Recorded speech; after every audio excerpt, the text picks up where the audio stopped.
आज इस वीडियो में हम लोग बात करने वाले हैं सिजेरियन डिलीवरी के बाद आपको क्या खाना चाहिए और क्या नहीं खाना चाहिए। अगर हमारी वीडियो पसंद आएगी तो प्लीज़ हमारे वीडियो को लाइक और हमारे चैनल को सब्सक्राइब जरूर करें। आप सबका एक सब्सक्राइब हमारा तहे दिल से शुक्रिया। वैसे तो माँ बनने के बाद हर तरह के डाइट का ध्यान रखना ज़रूरी है, लेकिन अगर डिलीवरी सिजेरियन हुई है तो यह जानना बेहद ज़रूरी है कि डिलीवरी के बाद आपको क्या खाना चाहिए और क्या नहीं खाना चाहिए। माँ बनने से पहले गर्भवती स्त्री की डाइट का ध्यान रखना जितना ज़रूरी होता है, माँ बनने के बाद भी उतना ही ज़रूरी है, क्योंकि इसका सीधा असर केवल माँ पर ही नहीं बल्कि बच्चे की सेहत पर भी पड़ता है। माँ बनने के बाद वैसे तो डाइट का ध्यान रखना दोनों ही मामलों में ज़रूरी है, फिर चाहे डिलीवरी नॉर्मल हुई हो या फिर सिजेरियन। लेकिन सिजेरियन डिलीवरी में इसकी इम्पोर्टेंस इसलिए बढ़ जाती है क्योंकि माँ शारीरिक तौर पर कई तरह के दिक्कतों से गुजर रही है और इसको जल्दी से रिकवर करने की ज़रूरत होती है। इस दौरान इस बात का ख्याल रखना ज़रूरी होता है कि डाइट में किन चीज़ों को शामिल करना है और किन चीज़ों को बिल्कुल भी शामिल नहीं करना है, क्योंकि स्टिच लगने की वजह से उसको कई तरह की परेशानियां होने का डर बना रहता है। आइए जानते हैं कि सिजेरियन डिलीवरी के बाद डाइट में किन चीज़ों को शामिल करने की ज़रूरत है और किन चीज़ों को अवॉइड करना ज़रूरी है। सबसे पहले तो फाइबर से भरपूर आपको डाइट लेनी है। इसके लिए आप राजमा, रेसे वाली सब्जियां, ब्राउन ब्रेड, ओटमील, मटर, मक्का, नाशपाती, सेब, ब्राउन राइस, केले, अनानास, संतरा, सिंघाड़ा, मूली, गाजर, आलू और शकरकंद जैसी चीज़ों को सेवन कर सकती हैं।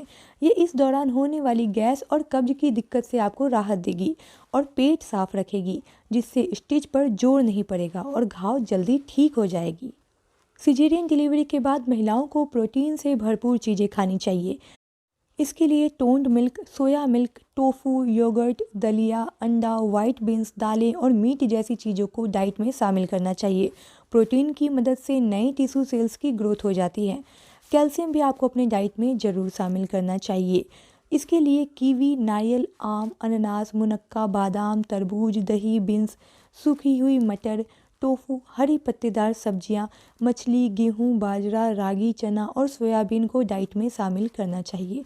कैल्शियम हड्डियों को मजबूत बनाने में सहायता करता है, साथ ही मांसपेशियों को भी आराम देता है। विटामिन से भरपूर डाइट लेनी ही चाहिए। जल्दी रिकवर और बेहतर सेहत पाने के लिए आपको डाइट में विटामिन से भरपूर चीज़ों को शामिल करना चाहिए। इसके लिए आप जिन चीज़ों का सेवन करती हैं उसमें गाजर, शकरकंद, सीताफल, हरी सब्जियां, पालक, अनार, स्ट्रॉबेरी, ब्लूबेरी, आम, तरबूज, संतरा, अंगूर जैसे चीज़ों को शामिल करें। इससे आपकी रिकवरी जल्दी होगी और इम्यूनिटी भी स्ट्रॉन्ग होगी, जिससे किसी भी तरह के इन्फेक्शन का खतरा भी कम हो जाएगा। अब बात कर लेते हैं आखिर किन चीज़ों को आपको अपने डाइट में शामिल नहीं करना चाहिए।